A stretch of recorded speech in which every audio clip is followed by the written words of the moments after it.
Star নিউজে একটা পত্রিকা বেরোচ্ছে বা খবর যে কারণ বাজারে ডেইলি 1 কোটি টাকা চাঁদাবাজি হয়। তা আস্তে আস্তে আস্তে আস্তে আস্তে আমাদের মাননীয় স্বরাষ্ট্রমন্ত্রী তো জি জি জি জি আপনি আমাকে সাহায্য করেন। তো আমি বলছি যে স্বরাষ্ট্রমন্ত্রী তার কাজ খুঁজে পাচ্ছেন না, তা আমি একটা কাজ দিলাম।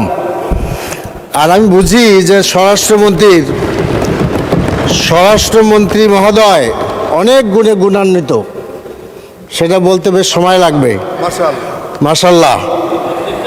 তো তিনি আপনি তেলের কথা কম তো। স্বরাষ্ট্রমন্ত্রী, তিনি প্রাইম মিনিস্টারের পক্ষে কথা বলেন, তিনি আইনমন্ত্রীর পক্ষে কথা বলেন, ইত্যাদি ইত্যাদি ইত্যাদি।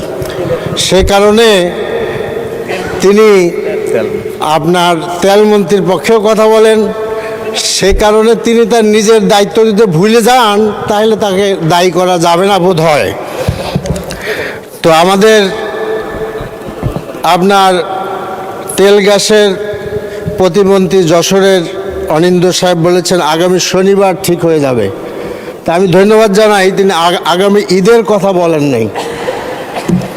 মাননীয় স্পিকার, আমাদের এটা খুব সুন্দর, আমাদের ট্রেজারি বেঞ্চ বলেছেন যে সংসদে আলোচনা করার পরিবেশ থাকা দরকার, আমরা পরিপূর্ণভাবে সাপোর্ট করি। কিন্তু আমি বেশ কয়েকবার আলোচনার জন্য নোটিশ দিয়েছি, দুর্ভাগ্য যে আমি সুযোগ পাইনি মাননীয় স্পিকার।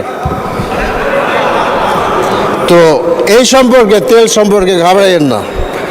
তো সমস্যা কিছু হয় নাই, মাননীয় স্বরাষ্ট্রমন্ত্রী বলেছেন একটু একটু সবর করেন, কোনো সমস্যা হয় নাই। মাননীয় স্বরাষ্ট্রমন্ত্রী, নড়াইলে একজনকে স্পটে হত্যা করা হয়েছে পেট্রোল পাম্পে, আশা করি আপনি ভুলে যান নাই। এখন দেশের যে সমস্যা, এই পেট্রোলের সমস্যা, এইটা আসলে সরকারের সৃষ্টি না, সেটা ইসরায়েলের সৃষ্টি এবং তার প্রভুর সৃষ্টি। কিন্তু আমরা দুঃখজনকভাবে দেখলাম যে সরকার তার নিন্দা করতে পারলেন না সঠিকভাবে। মাননীয় স্পিকার, তেলের সরবরাহ 1/3 আমরা বলছি যে এটা আমরা সরজমিনে দেখেছি।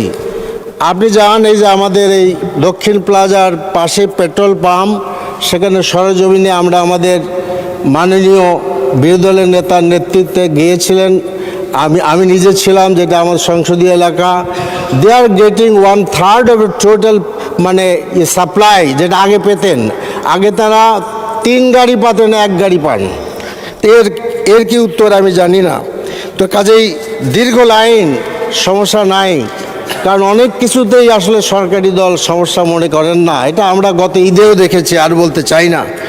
তো কাজেই আমরা, এটা আসলে রাজনীতি না, দেশে তেলের সরবরাহ মজুদের ব্যাপক ধরনের সমস্যা আছে। আমাদের এক মাননীয় সংসদ সদস্য বলেছেন যে দেশের তেলের চাহিদার 75% এটা কয়েকটি প্রতিষ্ঠান এটা মিটায়, এর মধ্যে 4টা বেসরকারি, 1টা সরকারি।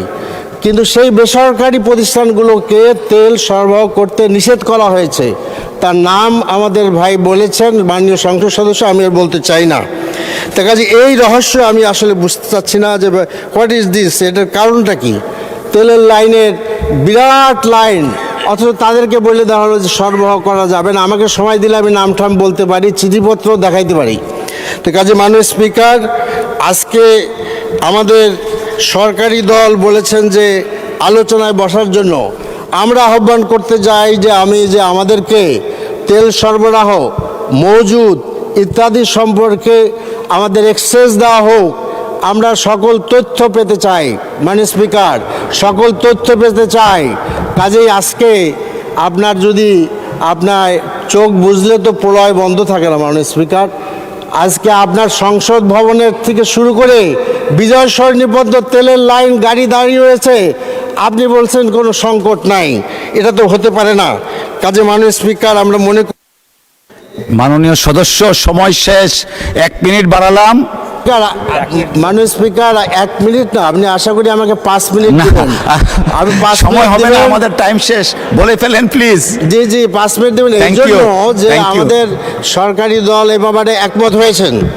কাজে আমার মনে হয় যে আমরা যে সরকারি দলের কাছ থেকে প্রস্তাব চাচ্ছি আর কি, প্রস্তাব চাচ্ছি, আপনারা প্রস্তাব করেন যে কিছুটা বলাও হয়েছে ন্যাশনাল ক্রাইসিস হইলে আমরা কেন একমত হতে পারি না, কেন আমরা সরকারি দল বিরোধী দল এগুলো আলোচনা করি, let there be a consensus, আমরা আলোচনা করি, সমস্যা নাই বলে সমস্যা এড়িয়ে গেলে তো হবে না।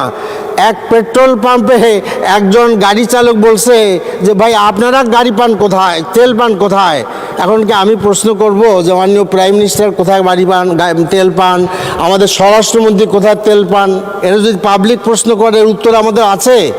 তো কাজে আমার মনে হয় যে আমাদের তেলের সরবরাহ। ধন্যবাদ মাননীয় সদস্য। মাননীয় সদস্য, আমাদের কিন্তু একটা টাইম রেস্ট্রিকশন আছেন। মাননীয় বিরোধী দলের নেতা বক্তব্য রাখবেন এখন। মাননীয় বিরোধী দলের নেতা বক্তব্য রাখবেন।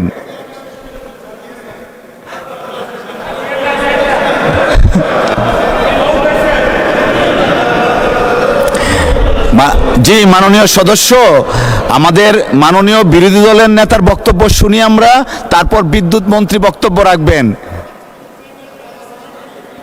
আচ্ছা 1 মিনিট বলেন জি প্লিজ। G 1 minute. যে মাননীয় স্পিকার আপনাকে ধন্যবাদ। আমাদের দেশে আমি বলতে চাই যে তেল গ্যাস অনুসন্ধান করার যে মানে বাপেক্স আছে এটাকে সক্ষমতায় নিয়ে আসা উচিত। আমরা স্বাধীনতার 54 বছর পর্যন্ত আমরা এটাকে আনতে পারি নাই। আমাদের দেশের যে তেলের এরিয়া, গ্যাসের এরিয়া, এগুলাতে আমরা আসলে এখনো পর্যন্ত আমরা অনুসন্ধানকে ফুলফিল করতে পারিনি। কাজে আমি মাননীয় প্রধানমন্ত্রী এবং কনসার্ন ডিপার্টমেন্টকে এটা বলবো, আমরা আমাদের সক্ষমতা বাড়াই, তাইলে সমস্যার সমাধান হবে। দোষারোপের রাজনীতি পরিত্যাগ করতে হবে। আজকে অমুকে চোর এগুলা বললে সমাধান হবে না। তেলের লাইন দীর্ঘ আছে, একথা প্রতিদিনই পত্রিকা ছাপা হচ্ছে, টেলিভিশনে দেখা হচ্ছে। সত্যকে অস্বীকার করার কোনো সুযোগ নেই। মাননীয় স্পিকার, আপনাকে ধন্যবাদ।